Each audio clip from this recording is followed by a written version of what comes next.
Galera, você não vai acreditar no que acabou de acontecer. O Vorkar, aquele banqueiro que quebrou levando bilhões de gente comum junto com ele, simplesmente está tentando reabrir uma negociação de delação premiada e dessa vez os investigadores colocaram uma condição bem pesada para sequer considerar essa conversa. Eles descobriram que nas duas tentativas anteriores, o Vorkar tentou passar a perna nas autoridades, escondendo uma relação política que vai muito além do que ele acabou contando.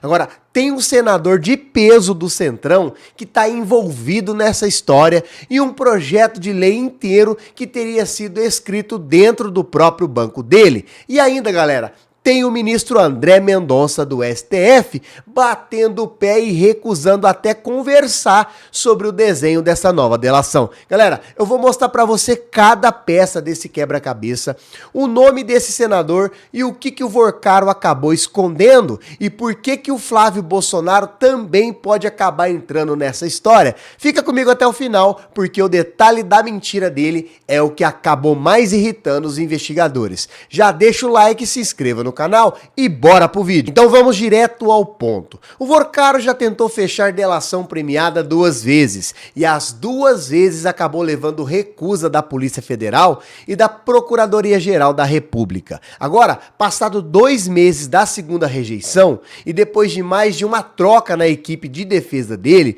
acabou voltando a existir a possibilidade de uma terceira tentativa. Só que dessa vez, pessoal, segundo a apuração da Folha, os investigadores estão exigindo uma mudança de postura bem clara. Que o Vorkar ele não minta e que faça um relato completo do esquema, sem escolher a dedo o que ele vai contar. Ou seja, pessoal, não basta ele querer falar de novo, ele precisa provar que dessa vez ele está sendo sincero, coisa que, segundo quem está acompanhando o caso de perto, não aconteceu nas 2 primeiras rodadas de negociação. Agora, o motivo dessa desconfiança ele é muito grave. Integrantes das equipes da investigação disseram, sob reserva, que o Vorkar deixou a impressão de que ele acabou agindo de má fé, tentando fazer as autoridades de bobas. E ele contava fatos que os investigadores simplesmente já conheciam ou até mesmo tentava despistar detalhes importantes. E o episódio que mais acabou irritando todo mundo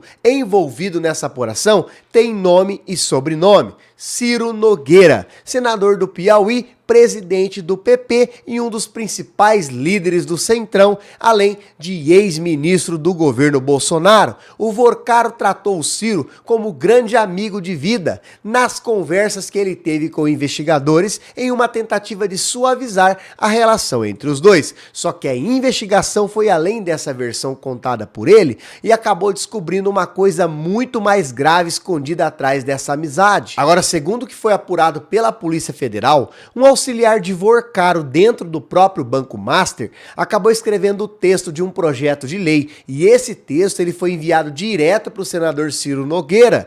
E o Ciro, olha só, galera, ele apresentou o projeto no plenário do Senado exatamente como ele recebeu, sem mudar uma vírgula. Tem até mesmo um áudio interceptado pela Polícia Federal em que o próprio Vorkar ele comenta que o projeto ele saiu exatamente como ele mandou. Ou seja, pessoal, não foi um pedido informal de apoio político, não. Foi um senador da República virando literalmente a caneta de um banqueiro investigado, apresentando como proposta própria um texto que veio pronto de dentro do banco dele. Isso é uma relação de proximidade completamente diferente do que uma simples amizade entre 2 pessoas que se conhecem. Agora, qual que era o interesse por trás desse projeto de lei? Ele simplesmente visava ampliar a cobertura do FGC, que é o Fundo Garantidor de Crédito, de R$250 mil para R$1 milhão por depositante. E na prática, isso significava que os investigadores que compravam CDBs no Banco Master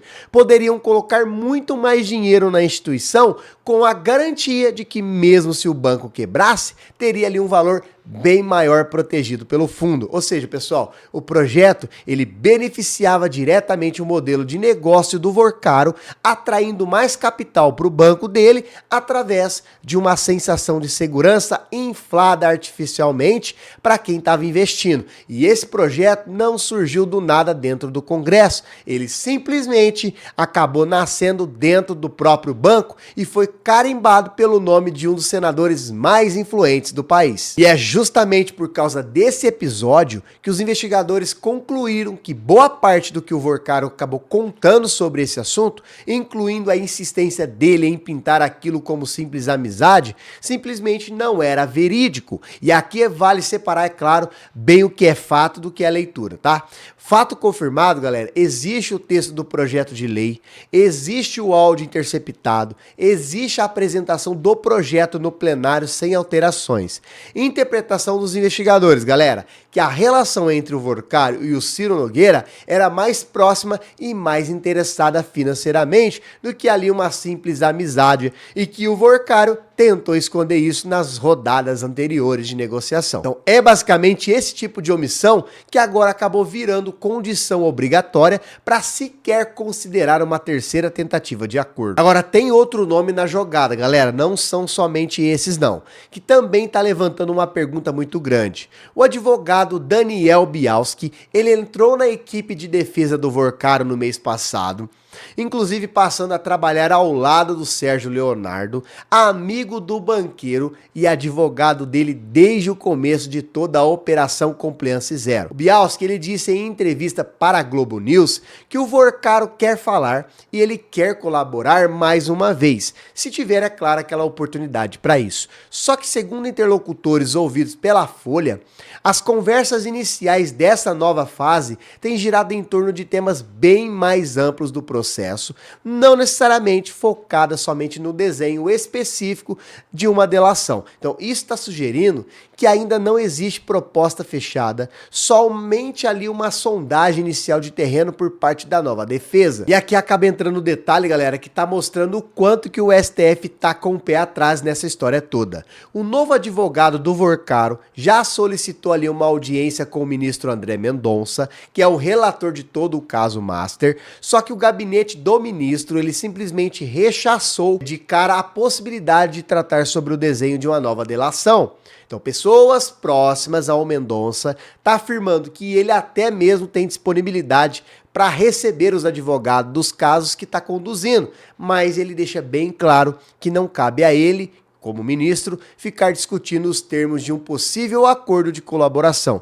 Então, uma das hipóteses que estão sendo levantada é que o real motivo do pedido de audiência seja bem mais simples do que acaba aparecendo para nós, tipo negociar uma ampliação nas horas de visita que o Vorcaro está recebendo na prisão e não, é claro, necessariamente reabrir a delação em si. E é justamente esse mesmo ministro André Mendonça que também está comandando outra investigação separada no papel, mas é claro que está conectando pelo mesmo universo de poder. A apuração envolvendo o senador Flávio Bolsonaro e os repasses financeiros que ele acabou pedindo para o Vorcaro bancar o filme Dark Horse sobre a vida política do próprio Jair Bolsonaro, ou seja, o mesmo ministro que está recuando, ou seja, o mesmo ministro que está recusando discutir os termos da delação também é quem está decidindo o rumo da investigação que está mirando diretamente o Flávio Bolsonaro. Agora, vale lembrar que essa relação entre o Vorcaro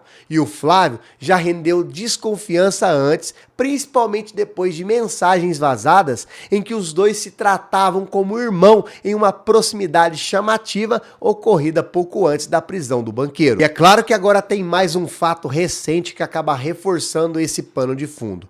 O Flávio Bolsonaro, em conversa recente com Donald Trump, acabou chamando o caso Master de maior fraude bancária da história do Brasil, só que, segundo a apuração, ele mesmo omitiu completamente o próprio vínculo com o Vorcaro nessa mesma conversa. Ou seja, pessoal, o mesmo homem que recebeu dinheiro do banqueiro para o filme sobre o pai dele está publicamente tratando o escândalo como se fosse somente um observador de fora, sem qualquer proximidade com o principal investigado. Agora, esse tipo de contradição, combinado com a recusa do Mendonça em discutir a delação e o histórico de má-fé do Vorcaro nas negociações anteriores, acaba deixando o cenário ainda mais tenso para quem está de olho em qualquer possível conexão entre os dois casos. E é claro que acaba existindo ali um motivo prático muito forte para investigadores quererem reabrir essa negociação, mesmo depois de 2 rejeições.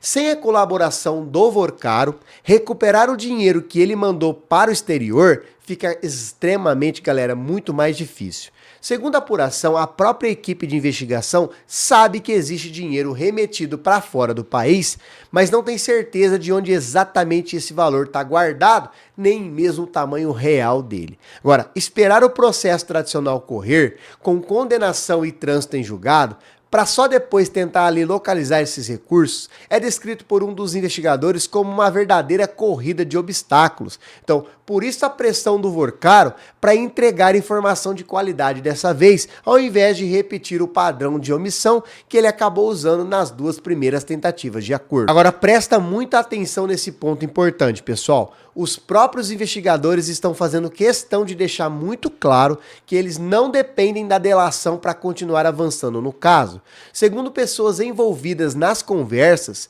a investigação já reuniu bastante material de forma autônoma, além de tudo isso que já foi coletado através das próprias operações da Polícia Federal, e o caso, segundo eles, ainda nem chegou na metade do caminho. Então isso está mudando o equilíbrio de forças dessa negociação.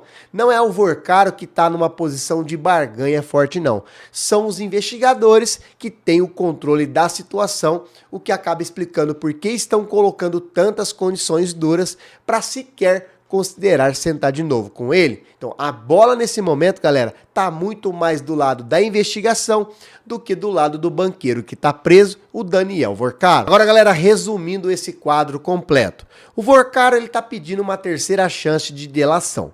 Mas os investigadores estão exigindo que ele pare de mentir depois que eles descobriram que ele estava escondendo uma relação onde um projeto de lei inteiro simplesmente foi escrito dentro do próprio banco dele e foi entregue pronto para o senador Ciro Nogueira apresentar lá no Senado. Então o ministro Mendonça está recusando discutir os termos dessa delação, mesmo sendo o mesmo relator que está investigando o Flávio Bolsonaro em uma frente separada envolvendo o filme sobre o pai dele. E o Flávio, enquanto isso, fala do caso para o Trump sem mencionar o próprio vínculo com o banqueiro. E é por isso que eu quero saber, galera, a tua opinião.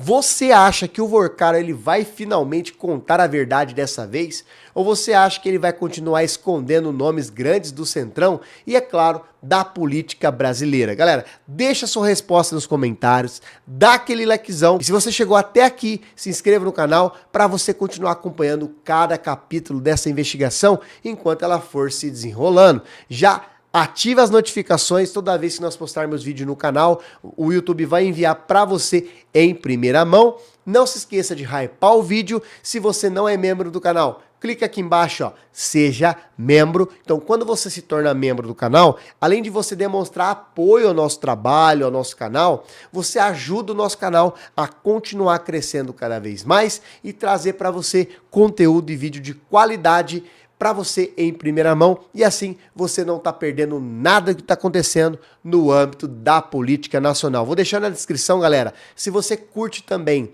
geopolítica, eu vou deixar aqui nos comentários, aqui na descrição para você, fixado, o meu outro canal de geopolítica. Ali a gente trata de geopolítica, também é um canal muito bom para você que curte acompanhar tudo que está acontecendo dentro da política nacional e também da geopolítica. Até o próximo vídeo.